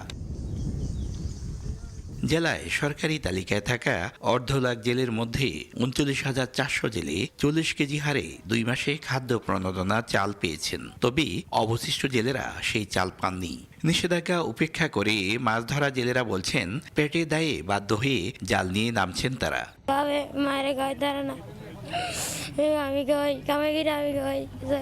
লইয়া যায় অনেক দেন এখন হয়ে গেছে 2-3 লাখ টাকা দেন, বুঝছেন? বড় বড় নাও লইয়া বড় জাল লইয়া আইয়ে এদের লাগুর পায় না। নানা সীমাবদ্ধতার কথা উল্লেখ করে মৎস্য কর্মকর্তা বলছেন, জাটকা সংরক্ষণে কাজ করছেন তারা। অন্যদিকে যে কোনো মূল্যে জাটকা সংরক্ষণের প্রতিশ্রুতি বাস্তবায়নের কথা জানান স্থানীয় এই সংসদ সদস্য।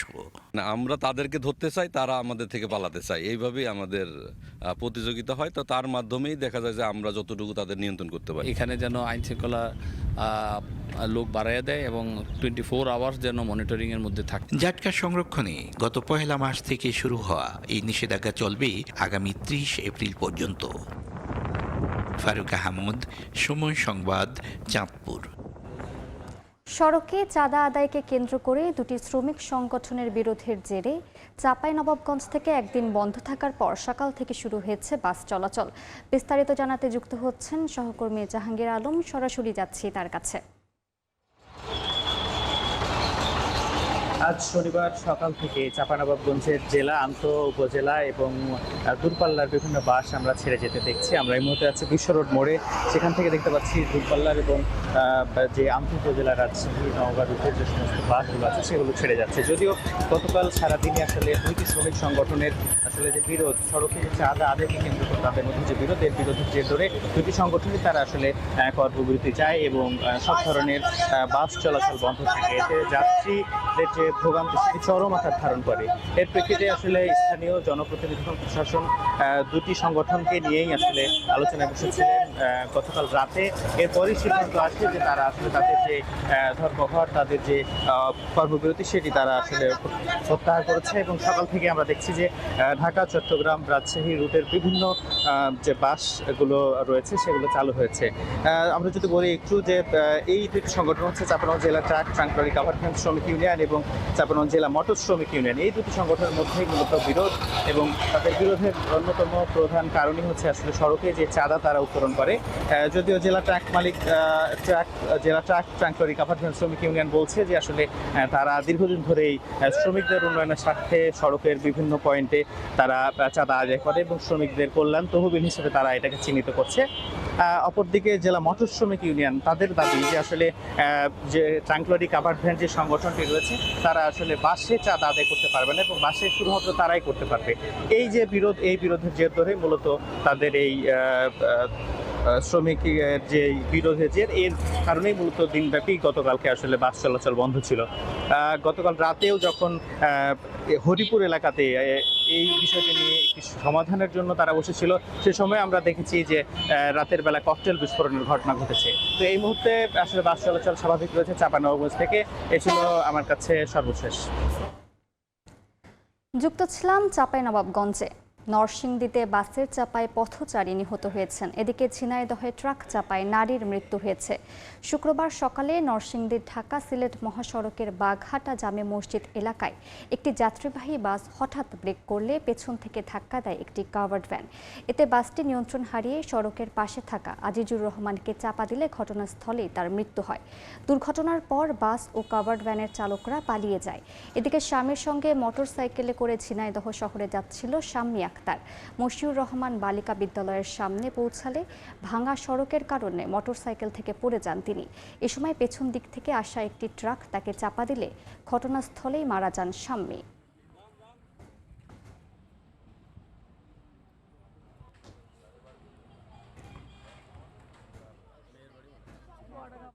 নাটোরের লালপুর ও সিংড়ায় আলাদা সংঘর্ষে ৪৫ জন আহত হয়েছেন। স্থানীয়রা জানান, লালপুরে যুবদলের যুগ্ম আহ্বায়ক মজনু পাটোয়ারির সঙ্গে উপজেলা যুবদল সদস্য নাদিম হোসেন দোহার বিরোধ চলছিল। শুক্রবার দুপুরে দোহার সমর্থককে মারপিটের অভিযোগ ওঠে মজনুর সমর্থকদের বিরুদ্ধে। খবর ছড়িয়ে পড়লে দেশীয় অস্ত্র নিয়ে সংঘর্ষে জড়িয়ে পড়ে দুপক্ষ। অন্তত ১০ জন আহত হয়। আগুন দেওয়া হয় দুটি মোটরসাইকেলে। এদিকে সিংড়ার পারিল গ্রামে জমি নিয়ে বিরোধের জেরে দেশীয় অস্ত্র নিয়ে সংঘর্ষে জড়ায় দুপক্ষ। আহত হন অন্তত ৩৫ জন।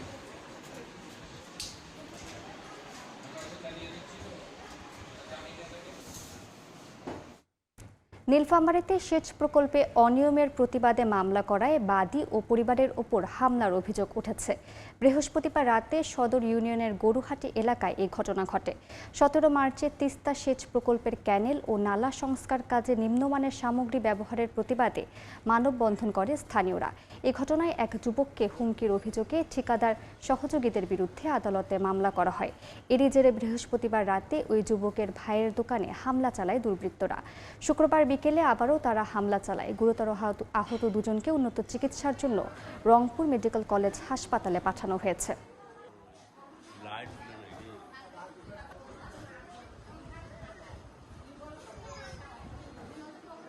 দীর্ঘদিন ধরে মানুষের পাশে থেকে খোঁজ খবর রেখেছেন, তাদেরই স্থানীয় সরকার নির্বাচনে অংশ নেওয়া উচিত বলে মন্তব্য করেছেন পানি সম্পদ মন্ত্রী শহীদ উদ্দিন চৌধুরী অ্যানি। লক্ষ্মীপুরে একটি অনুষ্ঠানে প্রধান অতিথির বক্তব্যে এ কথা বলেন তিনি। দলের পক্ষে যিনি চেয়ারম্যান নির্বাচন করতে চান, সেই ব্যক্তিটা যেন জনবান্ধব হয়, জনগণের সঙ্গে সম্পর্কিত হয় এবং সাধারণ মানুষের প্রয়োজনে মানুষের জন্য কাজ করেন, কাজ করে এসেছেন, মানুষের জন্য খোঁজখবর রাখেন এবং রাখবেন। এই জিনিসগুলোর দিকে নজর রেখেই যেন তিনি প্রার্থী হন। মুন্সিগঞ্জ ২৫০ শয্যা বিশিষ্ট জেনারেল হাসপাতালে জলাতঙ্ক টিকা নিয়ে ভুল তথ্য দেওয়ার অভিযোগে সিভিল সার্জন সহ ৩ কর্মকর্তা কর্মচারীকে বরখাস্ত করেছেন স্বাস্থ্যমন্ত্রী সর্দার সাখাওয়াত হোসেন। শুক্রবার বিকেলে হাসপাতাল পরিদর্শন শেষে সাংবাদিকদের এই তথ্য জানান তিনি। বরখাস্ত হওয়া ব্যক্তিরা হলেন civil surgeon doctor Kamrul Jamaddar, হাসপাতালের তত্ত্বাবধায়ক ডাক্তার আহমদ কবির এবং সিভিল সার্জন কার্যালয়ের স্ট্যানোটাইপিস্ট মিজানুর রহমান। মন্ত্রী বলেন, আন্তর্জাতিক সংবাদ মাধ্যমের প্রতিবেদন দাবি করা হয় হাসপাতালে টিকার সংকট রয়েছে, তবে পরিদর্শনে এসে হাসপাতালে টিকার মজুত রয়েছে। দায়িত্বশীল পদে থেকে ভুল তথ্য দেওয়া সংশ্লিষ্ট কর্মকর্তাদের বিরুদ্ধে তাৎক্ষণিক ব্যবস্থা নেওয়া হয়েছে।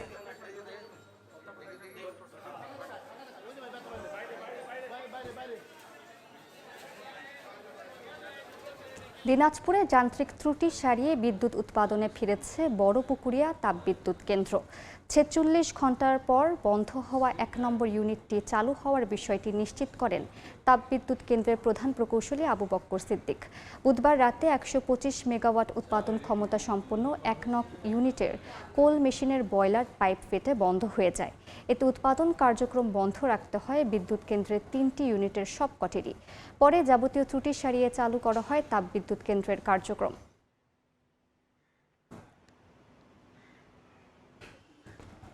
একাধিক হত্যা ও চাঁদাবাজি মামলার আসামির গ্রেফতারের দাবিতে মানববন্ধন হয়েছে। শুক্রবার সকালে নগরীর ২৬ নম্বর ওয়ার্ডের গোয়ালম মথন এলাকায় কর্মসূচিতে বক্তারা অভিযোগ করেন, রেজাউল ও তার বাহিনী প্রকাশ্যে অস্ত্র নিয়ে এলাকায় চাঁদাবাজি ও সন্ত্রাসী কর্মকাণ্ড চালিয়ে গেলেও নীরব প্রশাসন, এমনকি নেওয়া হয় না অভিযোগও। এতে চরম নিরাপত্তাহীনতায় ভুগছেন স্থানীয়রা। হত্যা ও চাঁদাবাজি মামলার আসামিকে গ্রেফতার করে বিচারের আওতায় আনার দাবি জানানো হয়। রাজশাহীতে খাস জমি থেকে প্রায় ৭০০ ভূমিহীন পরিবারকে উচ্ছেদের চেষ্টা চলছে দাবি করে প্রতিবাদ জানিয়ে অনশন কর্মসূচি হয়েছে। শুক্রবার সকালে ভূমিমন্ত্রী মিজানুর রহমান মিনুর বাসভবনের সামনে অবস্থান নিয়ে এই কর্মসূচি পালন করেন ভূমিহীন পরিবারগুলো। বক্তারা বলেন, প্রায় ৫০ বছর ধরে নগরীর বড় বনগ্রাম, রায়পাড়া, বড়পুকুর, পাবনাপাড়া ও ফুলতলা মোড় এলাকায় বসবাস করে আসছেন। অভিযোগ করেন, দীর্ঘদিনের বসতি থাকা সত্ত্বেও আমিনুল হক সাচ্চু নামে এক ব্যক্তি ভুয়া নথি তৈরি করে অর্পিত সম্পত্তির দাবি তুলে জমি দখলের চেষ্টা করছেন। পরে ভূমিদস্যুর বিরুদ্ধে ভূমিমন্ত্রী ব্যবস্থা নেওয়ার আশ্বাসে প্রত্যাহার করা হয় কর্মসূচি। গোপালগঞ্জে ব্যবসায়ীকে অপহরণের সময় ৪ ভুয়া ডিবি সদস্যকে আটক করা হয়েছে। পুলিশ জানায়, বৃহস্পতিবার কাজ শেষে কোটালীপাড়ার বাড়িতে ফিরছিলেন স্বর্ণ ব্যবসায়ী শিবু কর্মকার। বাড়ির কাছে পৌঁছালে মাইক্রোবাসে আসা ডাকাত দল ডিবি পরিচয়ে তাকে জোরপূর্বক তুলে নিয়ে যায়। এ সময় শিবুর সঙ্গে থাকা অন্য একজন কৌশলে পালিয়ে গিয়ে খবর দিলে স্থানীয়রা সড়ক ব্যারিকেড দিয়ে ডাকাতদের ঘেরাও করে। পরে উত্তেজিত জনতা ৪ ডাকাতকে গণধোলাই দিয়ে পুলিশের হাতে তুলে দেয়। এদিকে শুক্রবার সকালে একই উপজেলা থেকে র্যাবের পোশাক, পিস্তল ও ওয়াকিটকি উদ্ধার করা হয়। পুলিশের ধারণা, উদ্ধারকৃত সরঞ্জামগুলো একই ডাকাত চক্রের।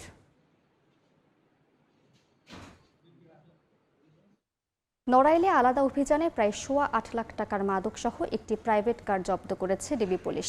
এ সময় ২ মাদক কারবারিকে আটক করা হয়। শুক্রবার ৩৯৮ বোতল ভারতীয় মাদক ইস্কাফ ও ৫ বোতল বিদেশি মদ জব্দ করা হয়।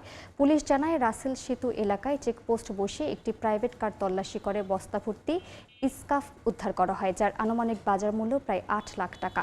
এ সময় যশোরের চৌগাছা এলাকার মাহাবুর রহমানকে আটক করা হয় এবং মাদক পরিবহনে ব্যবহৃত প্রাইভেট কারটি জব্দ করা হয়। আলাদা অভিযানে পঙ্কবিলা কালী মন্দির এলাকা থেকে মানিক বিশ্বাস নামে আরেক মাদক কারবারিকে ৫ বোতল বিদেশি মদ সহ আটক করে ডিবি পুলিশ। ঝিনাইদহে পুকুরে ডুবে এক শিশুর মৃত্যু হয়েছে। শুক্রবার সকালে সদর উপজেলার গান্না গ্রামে খেলছিল এনামুল ইসলামের 2 বছর বয়সী ছেলে আব্রাহাম। এক পর্যায়ে সারা শব্দ না পেয়ে খোঁজাখুঁজি শুরু করেন স্বজনরা। পরে বাড়ির পাশের পুকুর থেকে ভাসমান অবস্থায় আব্রাহামকে উদ্ধার করা হয়। কালীগঞ্জ উপজেলা স্বাস্থ্য কমপ্লেক্সে নেওয়া হলে তাকে মৃত ঘোষণা করেন চিকিৎসক। নারায়ণগঞ্জের ফতুল্লায় আগুনে পুড়ল ঝুটের গুদামসহ বেশ কয়েকটি দোকান, তবে কোনো হতাহতের ঘটনা ঘটেনি। শুক্রবার সন্ধ্যায় ঢাকা নারায়ণগঞ্জ লিংক রোডের পূর্ব কায়েমপুর এলাকায় এই অগ্নিকাণ্ড ঘটে। স্থানীয়রা জানান, ঝুটের গুদাম থেকে আগুন ছড়িয়ে পড়ে আশেপাশের একাধিক দোকানে। স্থানীয়রা আগুন নেভানোর চেষ্টা চালায়, তীব্রতা বাড়তে থাকায় খবর দেওয়া হয় ফায়ার স্টেশনে। খবর পেয়ে ফায়ার সার্ভিসের 4টি ইউনিট ঘটনাস্থলে পৌঁছে আগুন নিয়ন্ত্রণের কাজ শুরু করে। প্রায় 1 ঘন্টার চেষ্টায় নিয়ন্ত্রণে আনে আগুন। মাছ ধরায় নিষেধাজ্ঞা চলায় ভোলার কর্মহীন ছেলেদের মধ্যে 6 ধরনের খাদ্য সামগ্রী বিতরণ করা হয়েছে। শুক্রবার সকালে সদর উপজেলা পরিষদ মিলনায়তনে এই কার্যক্রমের উদ্বোধন করেন জেলা প্রশাসক। এ সময় প্রান্তিক অসহায় ও মান্তা সম্প্রদায়ের 13,600 জেলে পরিবারের জন্য মাসে 5 কেজি করে সয়াবিন, 6 কেজি আটা, 4 কেজি ডাল, 9 কেজি আলু, 2 কেজি চিনি এবং 2 কেজি করে লবণ দেওয়া হয়। এতে স্বস্তি প্রকাশ করেন কর্মহীন হয়ে পড়া জেলেরা। গত 1 মার্চ মাস থেকে 30 এপ্রিল পর্যন্ত নদীতে জাটকা সহ সব ধরনের মাছ ধরা বন্ধ রয়েছে। প্রসঙ্গ, যুক্তরাষ্ট্রের সঙ্গে ইরানের বৈঠকের কোনো পরিকল্পনা নেই বলে জানিয়েছেন দেশটির পররাষ্ট্র মন্ত্রণালয়ের মুখপাত্র ইসমাইল বাঘি। তেহরানের একটি প্রতিনিধি দল ইসলামাবাদ পৌঁছেছে, তবে আলোচনা হবে কেবল পাকিস্তানের উচ্চপদস্থ কর্মকর্তাদের সঙ্গে। শান্তি আলোচনায় অংশ নিতে পাকিস্তান যাচ্ছে যুক্তরাষ্ট্রের একটি প্রতিনিধি দল, যেখানে থাকবেন ট্রাম্পের বিশেষ দূত স্টিভ উইটকফ ও জামাতা জ্যারেড কুশনার। মার্কিন ভাইস প্রেসিডেন্ট জেডি ভ্যান্স আপাতত এই সফরে না থাকলেও যে কোনো সময় ইসলামাবাদ যাওয়ার জন্য প্রস্তুত রয়েছেন তিনি। ইরানের সঙ্গে যুক্তরাষ্ট্র ও ইসরায়েলের যুদ্ধ এখন হিমায়িত বা ফ্রোজেন অবস্থায়। শান্তি চুক্তি না হওয়ায় যে কোনো সময় সংঘাত শুরুর আশঙ্কাও প্রবল। এমন অবস্থায় তেহরান ও ওয়াশিংটনের মধ্যে দ্বিতীয় দফা শান্তি আলোচনার সম্ভাবনা তৈরি হয়েছে।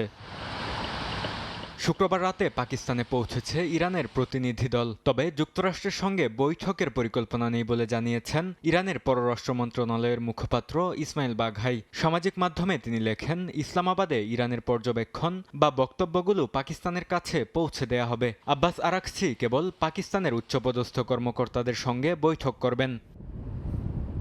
শান্তি আলোচনায় যোগ দিতে পাকিস্তান যাচ্ছে যুক্তরাষ্ট্রের প্রতিনিধি দলও। ইসলামাবাদ যাচ্ছেন মার্কিন প্রেসিডেন্টের বিশেষ দূত স্টিভ উইটকফ ও তার জামাতা জেরেড কুশনার। প্রথম দফা আলোচনায় নেতৃত্ব দেয়া মার্কিন ভাইস প্রেসিডেন্ট জেডি ভ্যান্স থাকছেন না এই সফরে, তবে আলোচনায় অগ্রগতি হলে যে কোনো সময় ইসলামাবাদ যেতে প্রস্তুত রয়েছেন ভ্যান্স।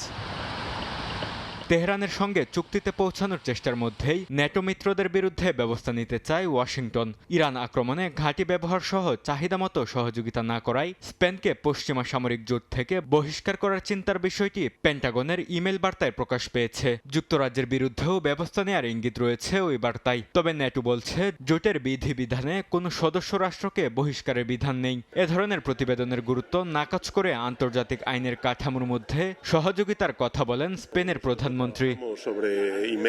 বরকতুল্লাহ। সময় সংবাদ। ফকল্যান্ড দ্বীপপুঞ্জের ওপর ব্রিটেনের মালিকানা পর্যালোচনার কথা ভাবছে যুক্তরাষ্ট্র। ইরানের বিরুদ্ধে যুদ্ধে সমর্থন না দেয়ায় ওয়াশিংটন এমন পদক্ষেপ নিতে যাচ্ছে বলে ফাঁস হওয়া ইমেইলে জানা গেছে। তবে এই হুমকির কড়া জবাব দিয়ে ব্রিটেন বলছে, ফকল্যান্ডের সার্বভৌমত্ব কোনোভাবেই আলোচনার বিষয় নয়। অন্যদিকে একই ইমেইলে স্পেনের ন্যাটো সদস্যপদ স্থগিত করার প্রস্তাব দেওয়ার গুঞ্জন উঠেছে। তবে পুরো বিষয়টি উড়িয়ে দিয়েছেন দেশটির প্রধানমন্ত্রী পেদ্রো সানচেজ। ইরান ইস্যুতে মিত্রদের পাশে না পাওয়ায় কঠোর অবস্থান নিতে যাচ্ছে ট্রাম্প প্রশাসন। সম্প্রতি পেন্টাগনের একটি ইমেল ফাঁস হওয়ার পর উত্তেজনা দেখা দিয়েছে ওয়াশিংটন ও লন্ডনের মধ্যে। ইমেলে দেখা যায় যুদ্ধের সহায়তা না করায় ন্যাটো মিত্রদের শাস্তির তালিকা করছে যুক্তরাষ্ট্র, যার মধ্যে অন্যতম হল ফকল্যান্ড দ্বীপপুঞ্জের উপর ব্রিটেনের দীর্ঘদিনের সার্বভৌমত্বের দাবি পুনর্বিবেচনা করা। পেন্টাগনের ইমেল অনুযায়ী ইউরোপীয় দেশগুলোর সাম্রাজ্যবাদী দখলদারিত্বের প্রতি কূটনৈতিক সমর্থন প্রত্যাহারের কথা ভাবছে হোয়াইট হাউস। ফকল্যান্ড দ্বীপপুঞ্জ বর্তমানে ব্রিটেনের শাসনাধীন হলেও আর্জেন্টিনা দীর্ঘদিন ধরে এর মালিকানা দাবি করে আসছে। ট্রাম্পের ঘনিষ্ঠ মিত্র হিসেবে পরিচিত আর্জেন্টিনার প্রেসিডেন্ট হ্যাভিয়ার মিলেই এই সুযোগটি কাজে লাগাতে পারেন বলে ধারণা করা হচ্ছে। যুক্তরাষ্ট্রের এই হুমকির মুখে তীব্র প্রতিক্রিয়া দেখিয়েছে ব্রিটেন। প্রধানমন্ত্রী কিয়ার স্টারমার মুখপাত্র এক বিবৃতিতে জানিয়েছে, ফকল্যান্ডের সার্বভৌমত্ব নিয়ে ব্রিটিশ অবস্থান অপরিবর্তিত এবং এটি কোনোভাবেই আলোচনার বিষয় নয়।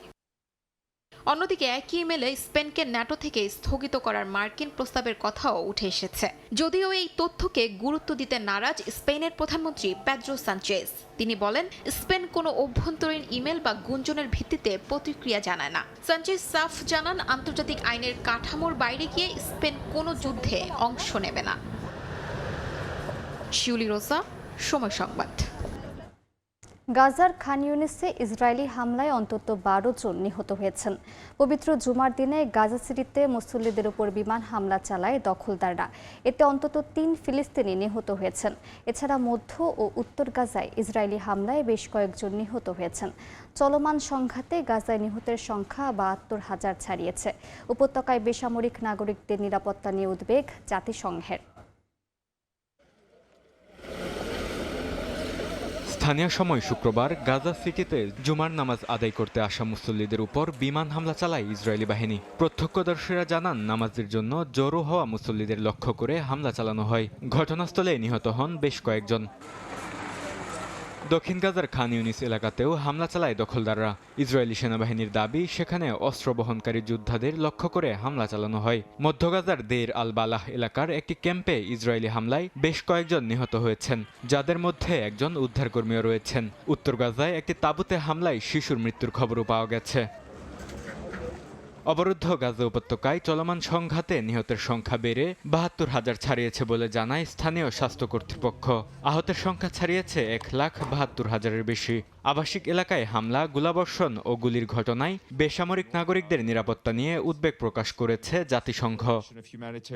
বরকতুল্লাহ, সময় সংবাদ। 2025 সালে বিশ্বব্যাপী তীব্র খাদ্য সংকটে থাকা মানুষের প্রায় 2/3 বাস করে 10টি দেশে। খাদ্য সংকট সংক্রান্ত বৈশ্বিক প্রতিবেদন 2026-এ উঠে এসেছে এমন তথ্য। প্রতিবেদন বলছে, সংকটের প্রধান কারণ সংঘাত, সহিংসতা ও জলবায়ু পরিবর্তনের কারণে অনেক দেশের পরিস্থিতি আরও খারাপ হতে পারে বলে উল্লেখ করা হয়েছে ওই প্রতিবেদনে। বিশ্বজুড়ে খাদ্য সংকট আর কোনো নির্দিষ্ট অঞ্চলে সীমাবদ্ধ নেই। এটি এখন স্পষ্টভাবে বৈশ্বিক মানবিক সংকটে রূপ নিয়েছে। যুদ্ধ, দারিদ্র্য ও জলবায়ু পরিবর্তনের প্রভাবে ক্ষুধা দিন দিন আরও তীব্র হচ্ছে। শুক্রবার প্রকাশিত খাদ্য সংকট সংক্রান্ত বৈশ্বিক প্রতিবেদনে বলা হচ্ছে, গত বছর বিশ্বের 47টি দেশ ও অঞ্চলে প্রায় 266 মিলিয়ন মানুষ তীব্র খাদ্য সংকটে ছিল। জাতিসংঘ, ইউরোপীয় ইউনিয়ন ও মানবিক সহায়তা সংস্থাগুলোর তথ্যের ভিত্তিতে তৈরি এই প্রতিবেদনে এবারও সংঘাত ও সহিংসতাকে তীব্র খাদ্য সংকটের প্রধান কারণ হিসেবে দেখানো হয়েছে, যাতে আক্রান্ত হয়েছেন প্রায় 150 মিলিয়ন মানুষ। গাজা ও সুদানে দুর্ভিক্ষের বিষয়টি বাড়িয়েছে উদ্বেগ। গাজায় প্রায় 6.5 লাখ মানুষ দুর্ভিক্ষে রয়েছে, যা বিশ্বে সর্বোচ্চ। একই সঙ্গে চরম খাদ্য সংকটে সুদানের কয়েক লাখ মানুষ, যা সংঘাতের কারণে সৃষ্ট মানবিক বিপর্যয়কে গভীরভাবে ফুটিয়ে তুলেছে। প্রতিবেদন বলছে, গত বছর বিশ্বব্যাপী তীব্র খাদ্য নিরাপত্তাহীনতায় থাকা মানুষের মধ্যে প্রায় 2/3 মাত্র 10টি দেশে সীমাবদ্ধ ছিল, যার মধ্যে রয়েছে বাংলাদেশেরও নাম। তথ্য অনুযায়ী বাংলাদেশ, নাইজেরিয়ার কিছু অংশ, সুদান এবং সিরিয়ার পরিস্থিতি কিছুটা উন্নতি হলেও আফগানিস্তান, মিয়ানমার এবং জিম্বাবুয়ে সহ 12টি দেশে তা অবনতি হয়েছে। উদ্বেগজনক প্রবণতা দেখা যাচ্ছে শিশু ও নারীদের মধ্যে। প্রতিবেদনে বলা হয়েছে, প্রায় 35.5 মিলিয়ন শিশু তীব্র অপুষ্টিতে ভুগছে। পাশাপাশি প্রায় 9.2 মিলিয়ন অন্তঃসত্ত্বা ও স্তন্যদানকারী নারী অপুষ্টির শিকার। কাঠামোগত সমাধান ছাড়া এই সংকট 2026 সালে আরও বিস্তৃত হতে পারে বলে আশঙ্কা করছেন বিশ্লেষকরা। নাসরিন রুমি, সময় সংবাদ।